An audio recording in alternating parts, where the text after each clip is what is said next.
we move to the extra-articular plasty, ACL and extra-articular plasty. And this is our experience. And well, you have seen these two videos previously when you have 1 plus pivot shift, which is isolated ACL, and this one where you dislocate this. For sure, the two knees are totally different, and I really think that you can do the same thing. So what do we know about the pivot shift after ACL? We started a long time ago with a single bundle, and we have seen that we had some pivot shift at a revision, 14% hamstring, 9% patellar tendon. These are some studies in the literature. So we moved to the double bundle technique, and we did some double bundle technique. It was really interesting and really nice because it makes us work on the anatomy, and I really enjoyed that, and I did that for more than 10 years. With no differences with the single bundle, but it was really interesting, especially for everybody in the room, the residents, the fellows, because we were always looking at the PL, the M, etc. But if you look at the literature and the results, no differences between the single and the mono bundle. So we moved again to the anatomical ACL with Freddy Fu, who rediscovered how to do an ACL, and I said, well, do it anatomic and we will be much better, no more vertical. I did that, I did this era for more than 30 years, and now I do anatomic. It works so well now. But in fact, not really, until that Stephen class showed that we have a new ligament in the knee, fantastic, and this big buzz finally was good, because even if it makes a lot of people a little bit nervous about that, it makes people look at the lateral side and say, yeah, maybe we can do something on the lateral side. And this is the good thing, and that's why I adore. So the solution could be doing anatomic and maybe do something on the lateral side. An extra-articular things. If you look about ALL, a lot of studies, in fact, have been published even before student class, and there are some differences in terms of the anatomic description and the location, especially on the femoral side. If you are going back to the history, Paul II, he didn't know that he would be so famous, this guy, and these pictures is everywhere in the world, and he shows this fracture, which was pathognomonic of an ACL rupture. And in 1967, so a long time ago, Marcel Lemaire from Paris described an extra-articular plasty, but we had also some other extra-articular plasty described by Lucy, Andrew, Ellison, Arnold Cocker, and at that time they were not doing any intra-articular reconstruction. It was only an extra-articular plasty, just keeping out any pivot shift, so it was making the knee stable, and they were able to go back to sports activities, but they were able also to continue to destroy their knee, because the AP translation was still there. So in the 70s and the 80s, we have seen the McIntosh technique, the McInjohns, and the BTB Lemaire. It's what we were doing in Lyon at my father's time. The biomechanic, we know that when you have an ACL rupture, the center of rotation changes a little bit and it goes more medial. It increased the anterolateral translation, AP, on the sagittal plane, you have seen that before, but also the lateral compartment mobility. And this is the pivot shift. So, speaking about this ALL, in fact, it's good to speak about this Anterolateral Complex, and there is a very nice article done by Dejour, coming from the ALC consensus group. And we have, in fact, two theories. One saying that everything is going through the anterolateral ligament, and the other one, which is going mostly on the iliotibial band. And it's a little bit different, and in terms of anatomy, it's a little bit different. And it will lead to a different surgical approach and different proposal in terms of surgery. If we are more anterolateral ALL, we would say that the different studies shows that you have two groups of literature. One saying that the femoral insertion is more anterior and distal, and the other one more posterior and more proximal. So we have a sort of fight in the ALL community about that. And this is definitely to say, well, we will restore the anatomy, we will restore the anterolateral ligament, and we will try to find exactly the anatomy point, which is not so easy. And even if you look at the insertion and you see that everybody is not really happy with the true anatomic insertion. It's an anatomical approach, and it's okay. It could work definitely. And then you have the iliotibial band theory, and this is a little bit different because this will lead to a more functional approach, and the surgery will not be to be back to the reinsertion of the capillary fibers, etc. No, the anatomy is torn, it's okay, it's torn. We will try to make the anatomy work again, and we will try to have a functional plasty and something which control the internal rotation, and this would be the Lumiere technique. So the goal of anterolateral plasty could be the Lumiere or ALL, that we don't care, is to say that we want to control the internal rotation. And if we go outside of the joint, the lever arm of your plasty would be much more efficient than if you go in the joint doing a double bundle technique. So the lever arm is great, very powerful. We know from this study of Lars and Gilbertson that the extra-articular plasty will reduce the constraint on the graft, and it said on the Anatomical Acl study that it reduces of 43%, which is quite a lot when you do a pivoting, when you do this internal rotation. So for sure it's interesting. If you say, but I want to be anatomy, and I have learned what is ALL, and I will try to go back to the anatomy. So you have all those techniques described, so you see a lot of techniques, and all a little bit different the one to the other, but the goal is to be back to the normal anatomy. And you have some articles from Sanitario, for example, who say, well, since I'm doing that, I reduce my re-rupture 3 times when I use hamstring and 2.5 when I use B2B. Unbelievable. So it works for sure. So doing something extra-articular shows that you reduce the risk of a rupture. That's for sure. But we know that since 30 years. So even more. If you go to the functional approach, you will go more to the Lumiere, modified Lumiere technique. But you have also McIntosh, Ellison, Arnold Cocker, Lucy. So you have some other technique. And the goal is not to be back to a normal anatomy. Don't really care about the anatomy. What we want is to control the internal rotation, especially when you go to full extension and when you shoot the ball. So the technique we are using is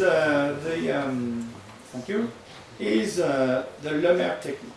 And what we do is a 10 centimeter, you can do even smaller.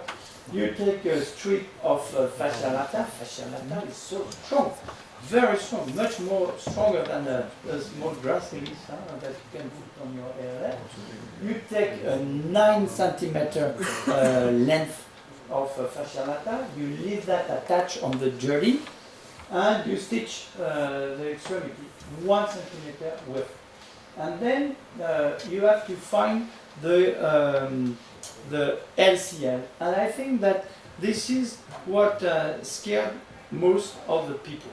Because when you speak about LCL, you speak about the posterolateral corner, the lateral technique, the things which is, oh la la. Nobody understands anything about that. So I will never go and dissect the LCL because it's too complicated. It is so simple to find an LCL. Just put the knee in flexion, 90 degrees flexion, a little bit of valgus. You put your finger here and you find it immediately. And you just do a small opertomy behind, posterior, anterior, it's done. And then you pass the graft under the LCL, and it takes 2 seconds, okay? So you go under LCL, like that, and you see how it controls internal rotation. It is so strong. And what is also good with this technique is that when you go to full extension, as it goes under LCL, it is like a pulley, so it increases the power of your plastic. So I would say that it's a dynamic and also static plastic. And you don't care about the anatomy, so you could be really a bad surgeon. If you find the LCL, and you have seen that it's very easy to find the LCL, you will always be isometric, because the isometric is given by LCL. And Andrew Emis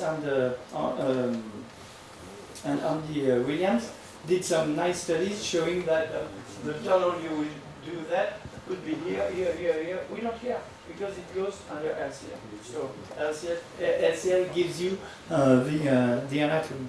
So in fact, it is really an easy technique. So I do a tunnel.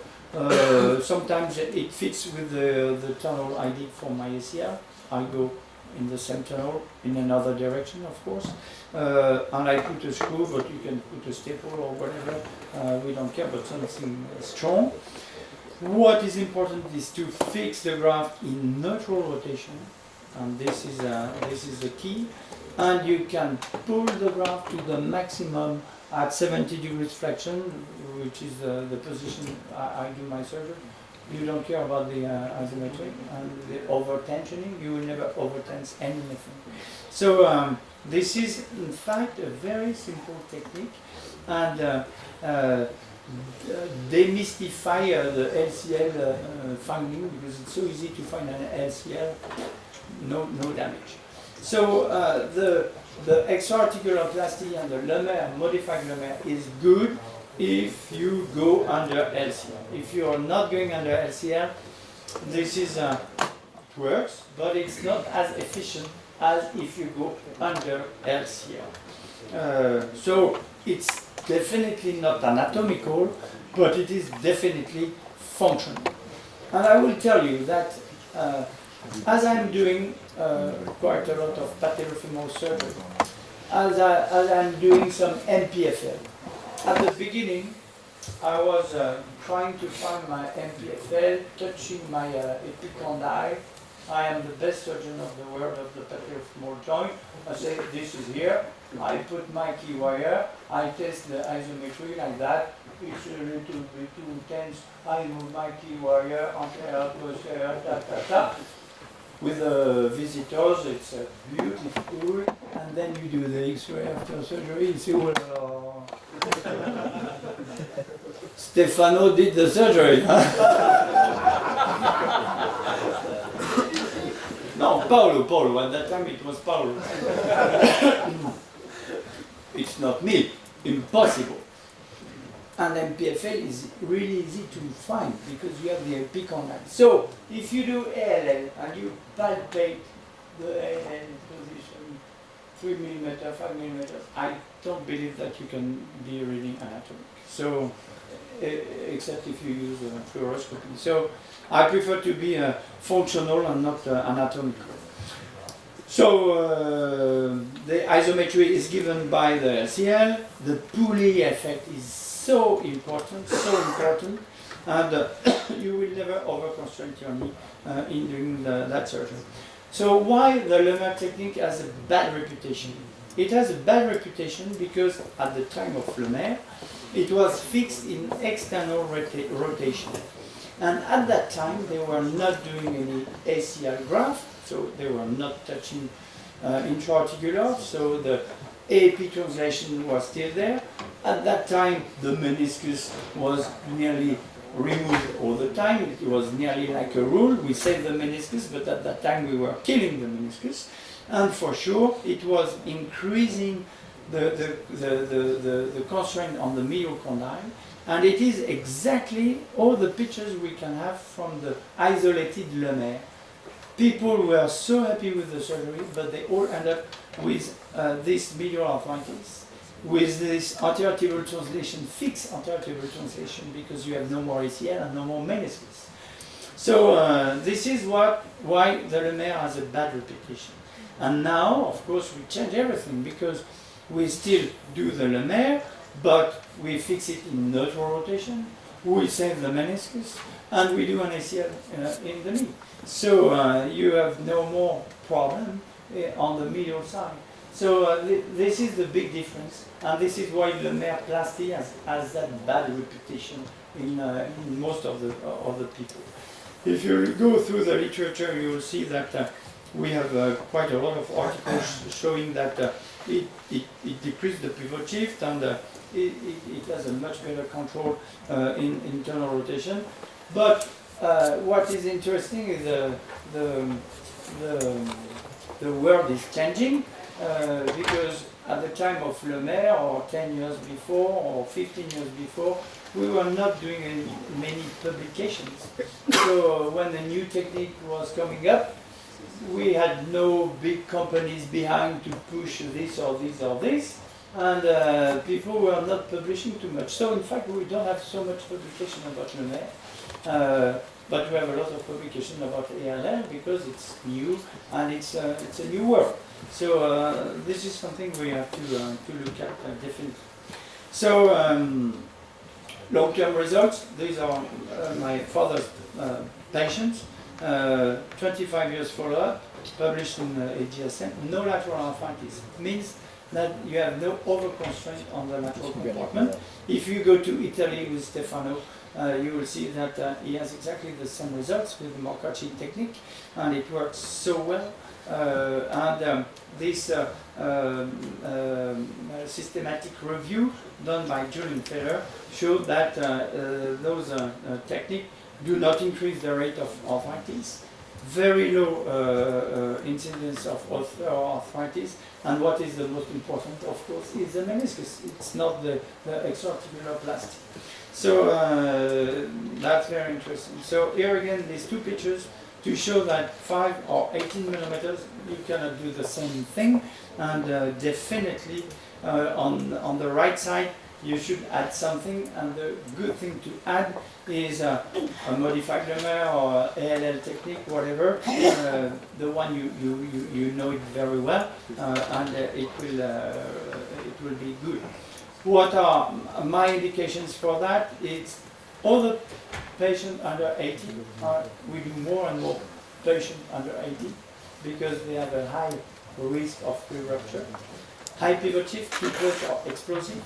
Slope over 12 degrees, recurvatum, high pivoting activities, and for sure in pro players, in soccer, rugby, even if they have not a big pivot shift, I do it, and in all revision ACL. A little bit of a star.